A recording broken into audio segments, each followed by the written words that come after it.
Taurus, what up? Melissa here to do your weekly love reading for the week of October 5th through October 11th.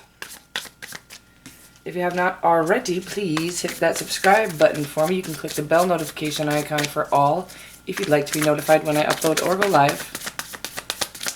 If you already are subscribed, welcome back. I always forget to say that. Welcome back. I love y'all so much. Thanks for being here. This is for Taurus, Sun, Moon, Rising, and Venus. My kid is sleeping in the background. She just snored a little bit. Sun, Moon, Rising, and Venus. This will not resonate for all Taurus folks. If it does resonate for you, however, please smash that like button for me. If you need more to the story or it doesn't resonate for you, please feel free to check out your other placements. Moon, Rising, and Venus.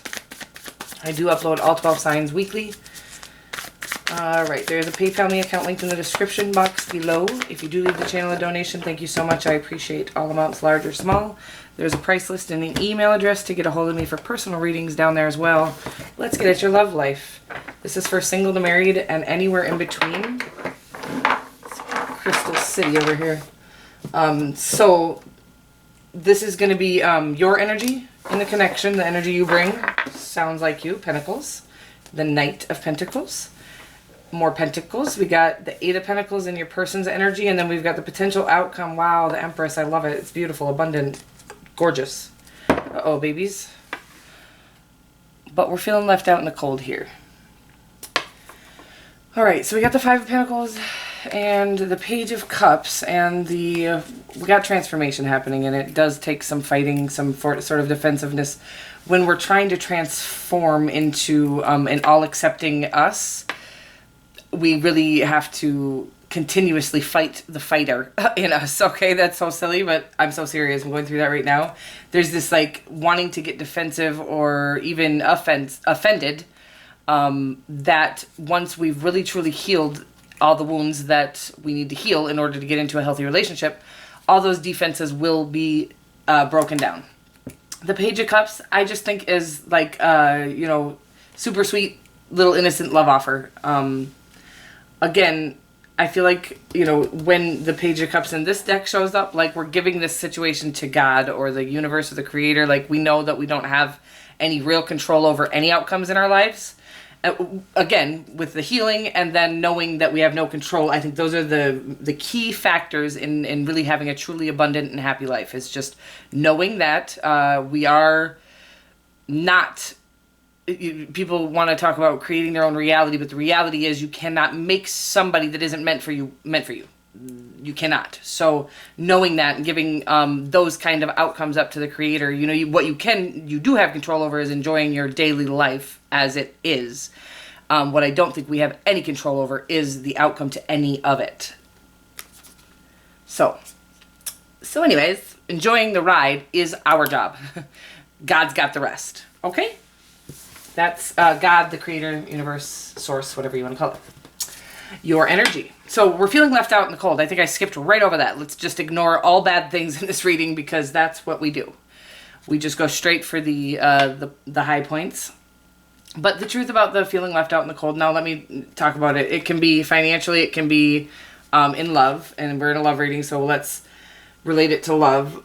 Feeling left out in the cold is feeling left out in the cold. It's not necessarily that you are being left out in the cold.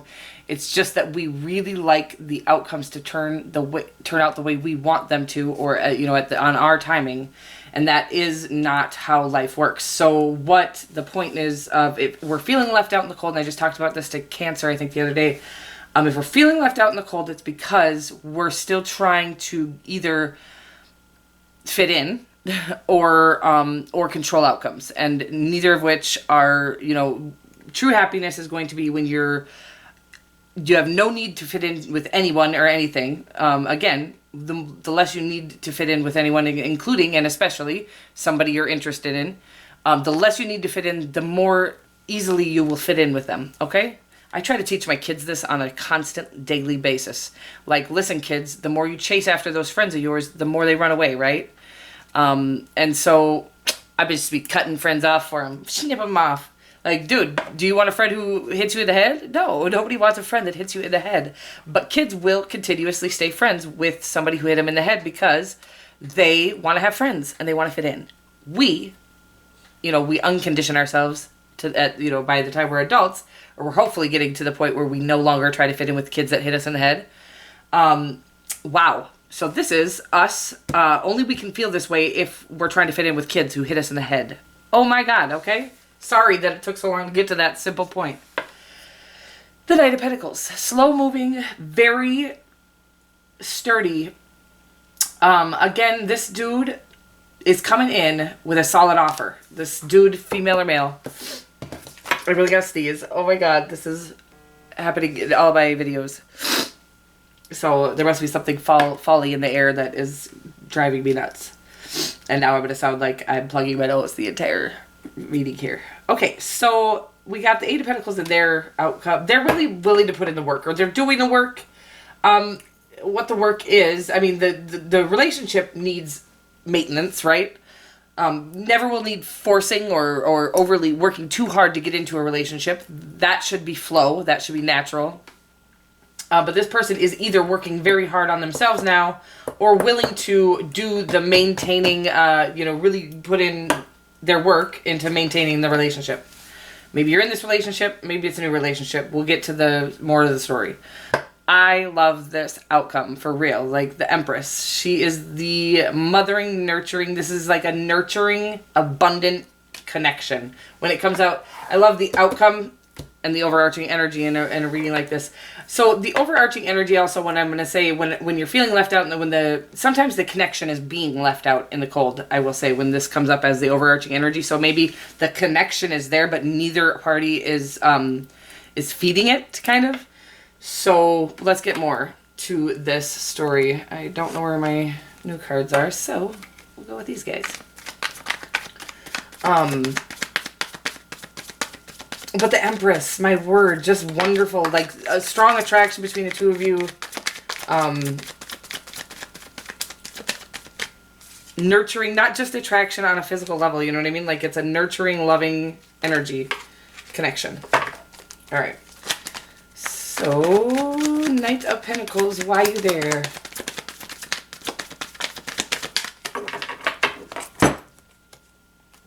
Ruh-roh.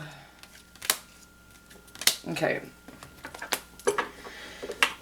So, you might be ending out some cycles.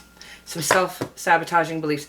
Now, so, again, I like to explain that the swords are indicate thought. And so, the Ten of Swords, everybody likes is the end of a cycle. I think the cycle, though, that it is ending is a self-sabotaging way of believing and thinking, like you're not worthy of this connection. Sometimes when we're feeling like we're not worthy of a connection, or we don't want to come off needy or chase or whatever, when we're trying so hard not to chase, we also don't give our true okay, so when we're trying hard not to chase, we're self-sabotaging beliefs, okay?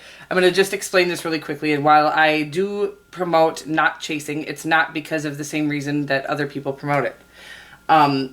The truth is, the only person you're really going to scare away while pursuing them is somebody who wasn't interested.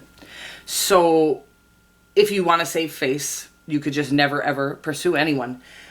But chasing and pursuing are different anyways. Pursuing somebody, letting them know you're interested, is different than chasing someone. Now, if you pursue somebody, you let them know you're interested, and they don't really have much to come back with, or they still are not giving you any, feeding anything into the situation. I don't know why this is what I'm talking about here, but then that's a clue. So the self-sabotaging beliefs is what I was thinking, is that maybe this relationship is being left out in the cold because you don't have, or you're not having enough faith in yourself. When we don't want to lose something that isn't ours, you can't lose something that's yours as far as I'm concerned. You can pressure somebody into, what's the word, hermiting, into kind of stepping back. So you never want to overdo that, but you can communicate, you can pursue. also need to give space. So what I'm saying is if you're giving somebody space and they are not, and they're taking too long, you're not stuck. You're not stuck. You need to move. You need to get on with your day and your life. And anybody who doesn't know what they have,